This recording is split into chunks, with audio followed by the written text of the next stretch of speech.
Hi everyone, welcome to EduChemy and today we are going to start a very new initiative called UPSC CSC Masterclass Program for Prelims and Mains. ये बिल्कुल free initiative होगा आपके लिए और ये initiative को हमने start किया है कि आप अपने यूपीएससी प्रिपरेशन को डेली ट्रैक कर सकें और ये देख सके कि आप किस डायरेक्शन में जा रहे हैं। इसके अंदर we will cover some prelims related question जो काफी एग्जाम रेलिवेंट रहेगा और इसके अलावा हमारे जो मेंस इनिशिएटिव है उसमें हम लोग डेली आपको एक क्वेश्चन दिया करेंगे जिसको आपको समझना है और उसके बाद आपको उसको अटेम्प्ट करना है, उसका आंसर लिखिए और जो है आप उस आंसर को सबमिट कर सकते हैं जिसको इवैल्यूएट किया जाएगा by our dedicated mentors. Introducing EduChemy's GS Main Support Program and Test Series with structured mentorship for 2023.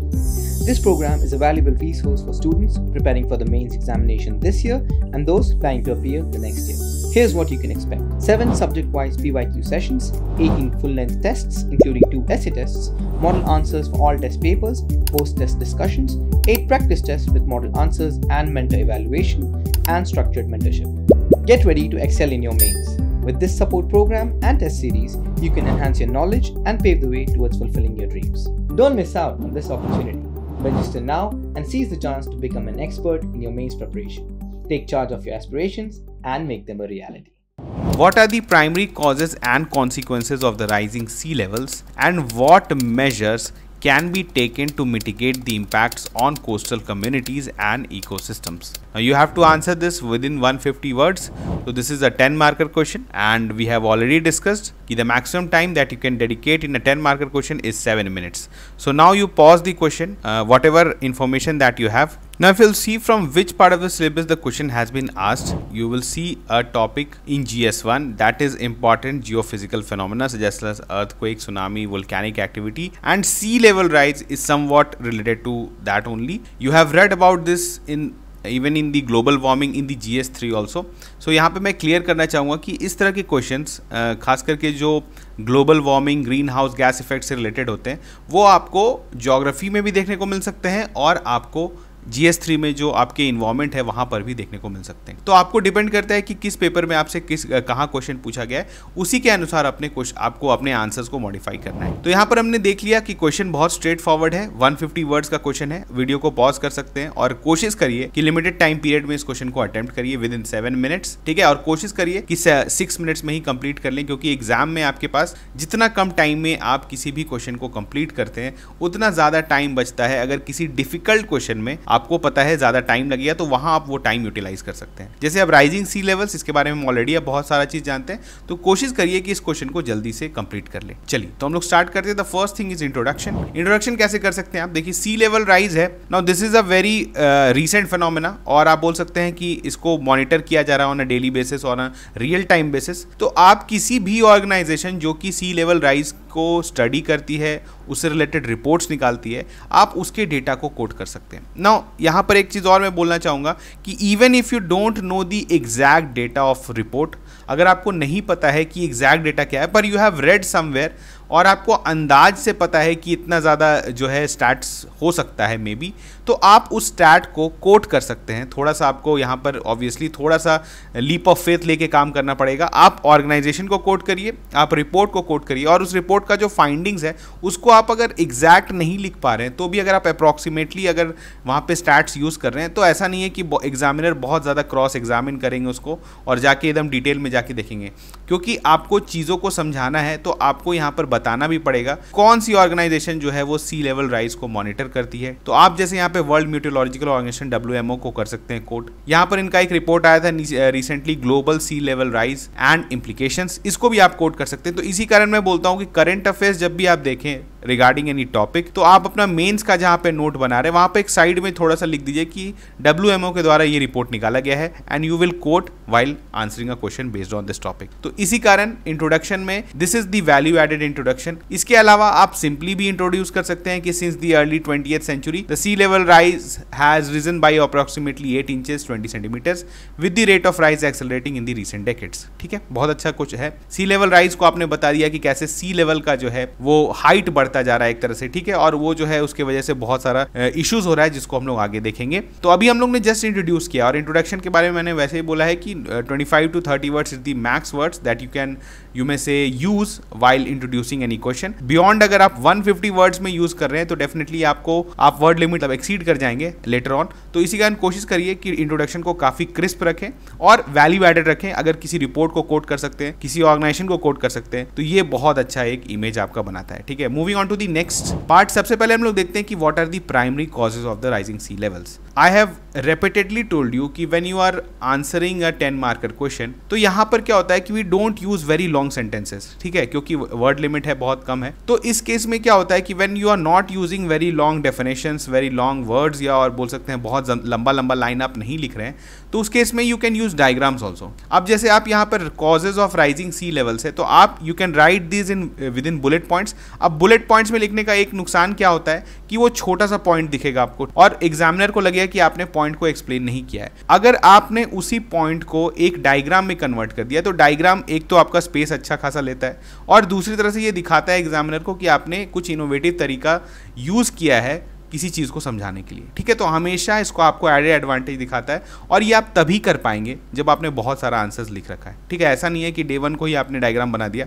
आपके पास जब तक कंटेंट नहीं होगा तब तक आप डायग्राम नहीं बना सकेंगे और कंटेंट तभी आएगा जब आप आंसर राइटिंग करेंगे। ठीक है, तो सब चीज़ एक दूसरे से जुड़ा हुआ है। One of the most important reason और प्राइमरी रीजन यही है global warming. Human activities like burning fossil fuels have caused global warming. Green house gas increase हो गया है जिसकी वजह से आपको पता है जो टेम्परेचर है, ग्लोबल टेम्परेचर वो 1.5 से 2 डिग्री सेल्सियस बढ़ने के आसार है और इसके वजह से जो है आपके बहुत सारे रिलेटेड इश्यूज हो रहे हैं जिसके वजह से आपका सी लेवल राइज हो रहा है। जैसा क्या है उसमें क्या हो रहा है, मेल्टिंग हो रहा है आइस कैप्स का, ग्लेशियर्स का, जिसके वजह से आपका बोलते हैं ना ज्यादा वाटर आ रहा है सी में, जिसके वजह से आपका सी लेवल राइज हो रहा है। इसके अलावा एक और रीजन क्या है, ये ग्लोबल वार्मिंग से रिलेटेड है कि due to increase in temperature जो वाटर का है वो थर्मल एक्सपेंशन हो रहा है। थर्मल एक्सपेंशन हो रहा है मतलब टेम्परेचर की वजह से उसका वॉल्यूम इंक्रीज कर रहा है और rising temperature causes sea water to expand contributing to the increase sea levels. Again ये भी एक इशू है, ये भी ग्लोबल वार्मिंग से रिलेटेड है, लेकिन ये एक आप बोल सकते हैं सेपरेटली आप इसको बना सकते हैं क्योंकि यहाँ पर आइस कैप मेल्टिंग का बात नहीं हो रहा है, यहाँ पर बात हो रहा है थर्मल एक्सपेंशन का। इसके बाद क्या है, सी लेवल राइज और क्यों दिखने लग रहा है, क्योंकि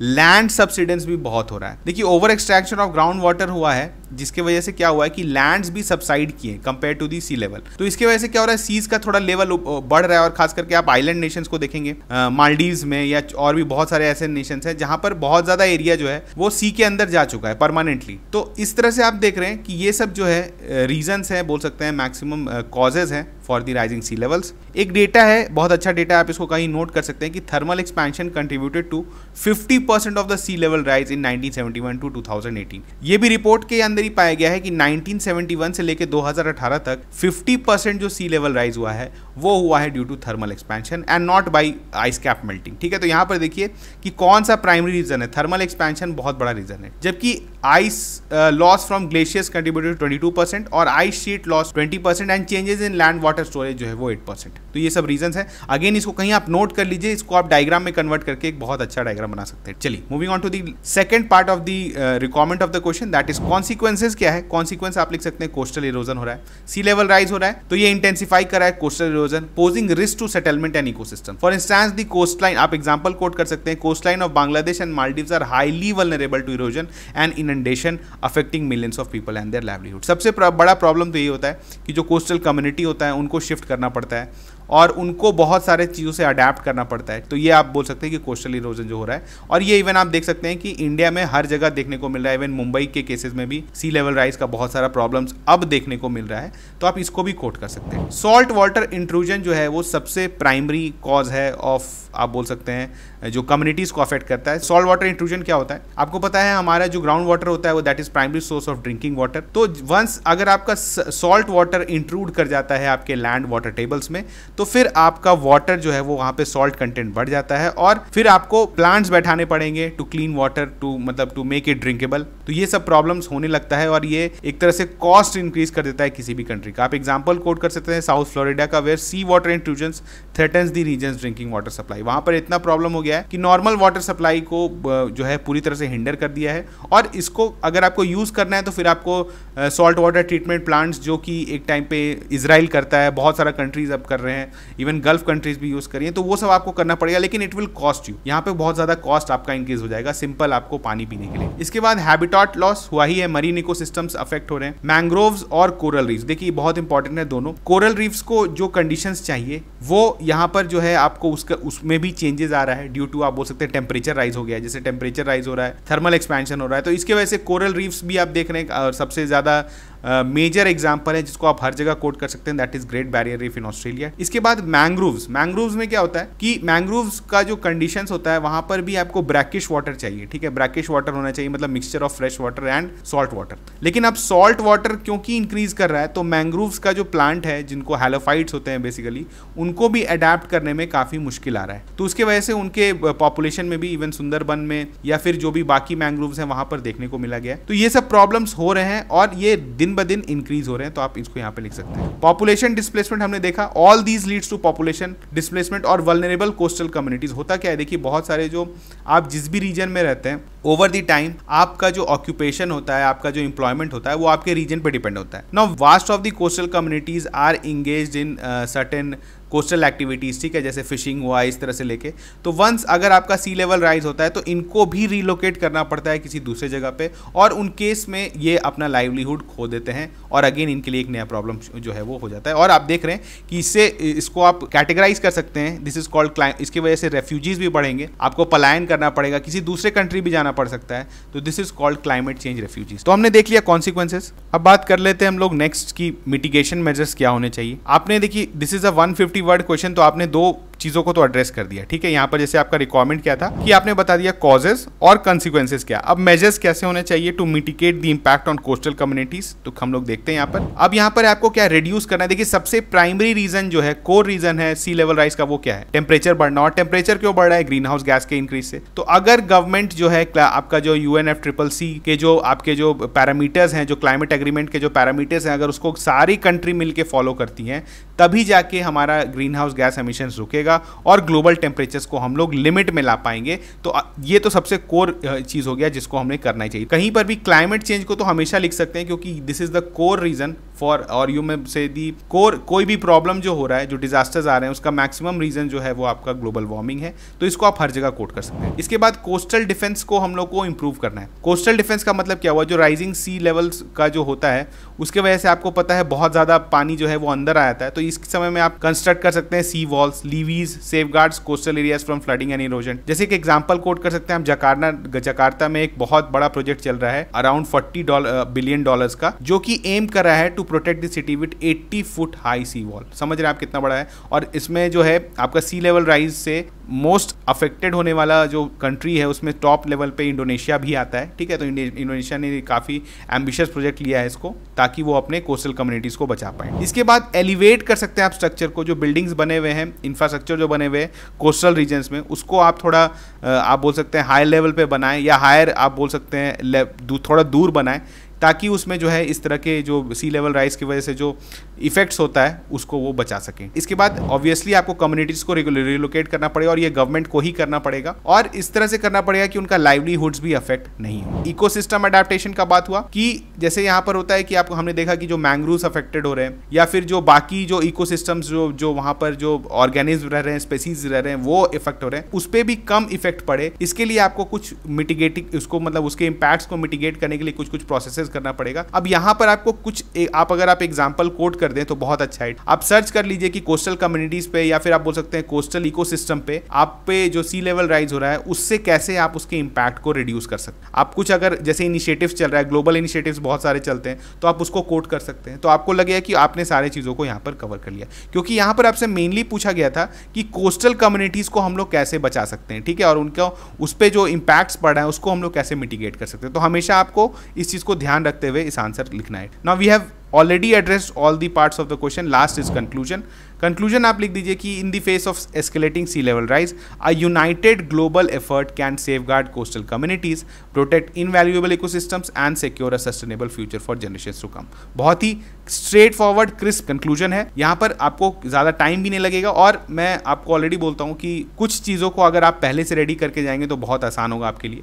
आप कुछ कंक्लूजन्स पहले से बना के रख लीजिए। आप इवन टॉपर्स को भी देखेंगे तो वो भी ये बोलते हैं कि उनके पास रिटन कंक्लूजन्स है एटलीस्ट 10 to 15, जो कि वो किसी किसी भी क्वेश्चन में यूज कर सकते हैं।